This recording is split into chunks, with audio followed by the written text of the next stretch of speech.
Black armour is something I've been asked about a few times. Much like skinning a cat, there are multiple ways to approach it. I'm going to show you my first instinct when it comes to painting black armour, but bear in mind, I've never really painted Black Templars or Sisters of Battle before, so this might be a little bit different to what you expected, although probably not by much. Let me know in the comments if you have a different approach to the one I've used.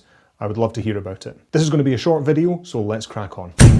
As you might expect, the best start when it comes to painting black is, well, black. I primed this fella black with matte black spray, but something like Chaos Black will do the trick. The important thing here is don't stress if your coverage isn't super. I went in with a brush on primer and I got some bits that I'd missed, and we're going to be painting over all of this with black anyway. Which brings me to the next easy step. Get your favourite black paint, Abaddon Black, or in my case AK's Black, and cover all the armour. Your primer and your base coat will have noticeably different finishes, so going over the primer is something I definitely recommend that you do. It probably feels as redundant as Anne Frank's drum set, but trust me, it does make a difference. From here, I end up picking a dark blue. Now this is dark sea blue from AK, but any very dark blue will do the trick. I actually mix it with black here too, just to get it really super subtle, and you can see that when it's dried, it's actually almost not even noticeable.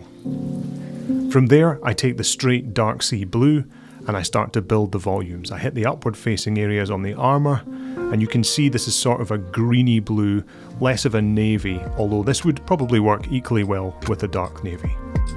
After that, I grab a mid-darkish blue, in my case ocean blue.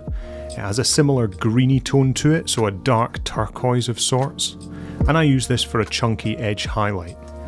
I'm hitting most of the edges here with this stage, not being too selective. Then comes the last step, which is a bit trickier. I use a light grey, in this case sky grey from AK Interactive, and I do a much sharper edge highlight. Now, this might require a smaller brush to get super sharp, but just take your time and concentrate on the most upward facing edges. I actually ended up sizing down from a size 2 to a size 0 brush to get my edges extra crispy. When it's done, it should end up looking a bit like this. Now, it probably feels a bit like a Tron paint job, so if you feel the blue is too much, you can replace those colours with neutral greys. A very dark grey and a dark grey will do the same, but give you a completely colourless finish. Anyway, I painted the rest of the model to give you the context for this one, and I think when that's done it feels much more cohesive and less like a subtle neon glow.